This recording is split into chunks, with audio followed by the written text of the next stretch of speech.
নমস্কার, ছোটনের রান্নাঘরে আপনাদেরকে সবাইকে স্বাগত জানাই। আজ আমি বানাতে চলেছি পনিরের তরকারি।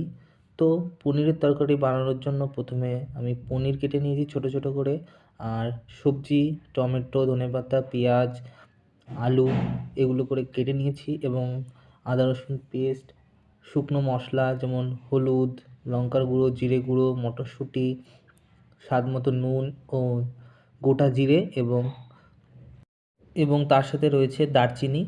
তো এবার শুরু করা যাক রান্নাটা। স্টেপ স্টেপে আমি আপনাদেরকে দেখাবো রান্নাটা আমি কী করে করছি। তো ভিডিওটা সম্পূর্ণ দেখার অনুরোধ রইল। তো প্রথমেই আমি কড়াইটা গরম করে সাদা তেল ঢেলে দিলাম। আপনারা সর্ষের তেলও দিতে পারেন, তার সাথে আরও স্বাদ হবে। তো তেল গরম হয়ে গেলে আমরা পনিরটাকে হালকা করে লাল লাল করে ভেজে নেব। তো ভাজা হয়ে গেলে সেটাকে তুলে রেখে দেবো। তো পনিরটাকে হালকা করে ভাজা হচ্ছে এখন। আপনারা কম মশলা দিয়েও করতে পারেন, বেশি মশলা দিয়েও করতে পারেন, যে যেমন মশলা খাবেন সেই পরিমাণে মশলাটা দেবেন, ঠিক আছে? এটা আপনাদের উপরে একদম সম্পূর্ণ।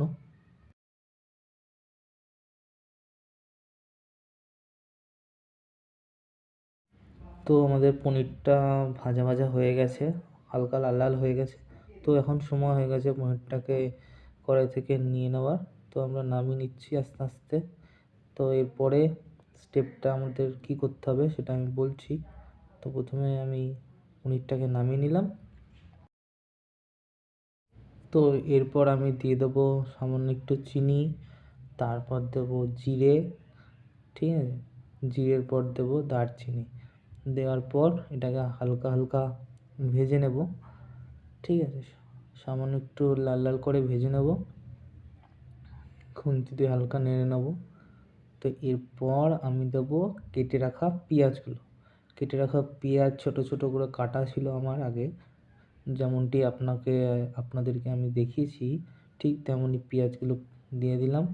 পেঁয়াজগুলোর পর দিতে হবে নেক্সট স্টেপে পেঁয়াজটা লাল লাল করে ভাজার পর যে মশলাগুলো, সবজিগুলো রয়েছে, লঙ্কা, টমেটো, সেগুলো আস্তে আস্তে আমি দেখাবো। তো প্রথমে আমি পেঁয়াজটাকে লাল লাল করে ভেজে নেব। তো পেঁয়াজটা হালকা লাল লাল হয়ে যাওয়ার পরে আমি আদা রসুন আর লঙ্কা করে রাখা পেস্টটাকে আমি দেবো। সেটাকে আমি হালকা ভেজে নেব, যাতে আদা রসুনের একদম গন্ধ না থাকে। হালকা একদম অল্প আছে, বেশি ডিপ ফ্রাই করবো না, হালকা আছে আমি এটাকে ভেজে নেব। ভাজার পর এর মধ্যে দিয়ে দেবো টমেটো, লঙ্কা আর যে সমস্ত সামগ্রীগুলো রয়েছে, গোটা লঙ্কা।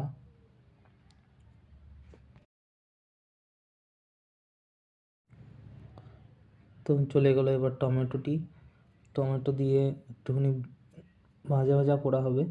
তো ভাজা ভাজা করার পর নেক্সট স্টেপে আমাদের শুকনো যে মশলাগুলো রয়েছে সেগুলো দেবো। তো এখন আমি টমেটো দিয়ে একটু হালকা ভাজা ভাজা করব, যাতে সব মশলাগুলো ভাজা ভাজা হয়ে যায় এবং সিদ্ধ হয়ে যায়, ঠিক আছে? আপনার চাইলে সর্ষের তেলের মধ্যে দিতে পারেন স্বাদ অনুসার। তো আমার মশলাটি সিদ্ধ হয়ে গেছে। তো এরপরে চলে গেল শুকনো মশলা, যেমন হলুদ গুঁড়ো, ধনে গুঁড়ো, জিরে গুঁড়ো, নুন স্বাদ মতো।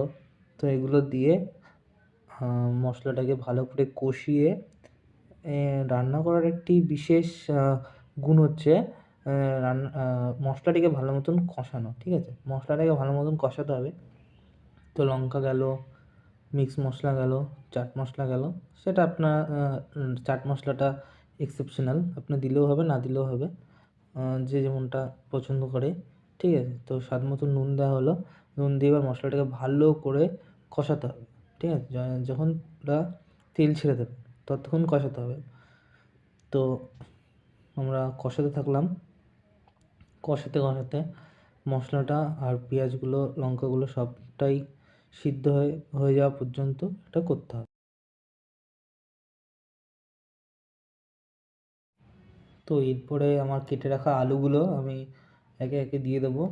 আলুগুলো দিয়ে একদম মশলাটাকে ভালো মতন কষাতে হবে। তো সেইভাবেই আমি আলুগুলো ছোটো ছোটো কেটে রাখা আলুগুলো আমি দিয়ে দিলাম, মশলাটাকে ভালো মতন কষালাম। এরপরে একটু অল্প অল্প জল দিয়েও আপনি কষাতে পারেন, এবং অল্প অল্প জল দিয়েই কষাতে হবে, না হলে মশলাটা অতটা ভালো করে হবে না। অল্প অল্প জল দিয়ে কষাতে হবে। তো এরপর আলু আর মশলাগুলো কষানোর পর আমি দিয়ে দেবো কেটে রাখা, ছাড়িয়ে রাখা যে মটরশুঁটিগুলো, সেইগুলো মটরশুঁটি দিয়েও সেটাকে ভালো করে মিক্স করে এরপরে স্টেপটে আমি বলবো যে আপনারা একটু হালকা হালকা জল দিয়ে এটাকেও কষাবেন।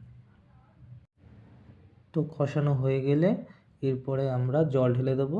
জল ঢেলে স্টিমটা বাড়িয়ে দেবো, হাই ফ্লেম, ঠিক আছে? তো হাই ফ্লেম বাড়িয়ে আমরা ঢেকে দেবো, দিয়ে আলুটা মটরশুঁটিগুলো সবটাই সিদ্ধ হয়ে যাবে এবং একটা ভালো একটা সুন্দর গন্ধ ছাড়তে শুরু করবে।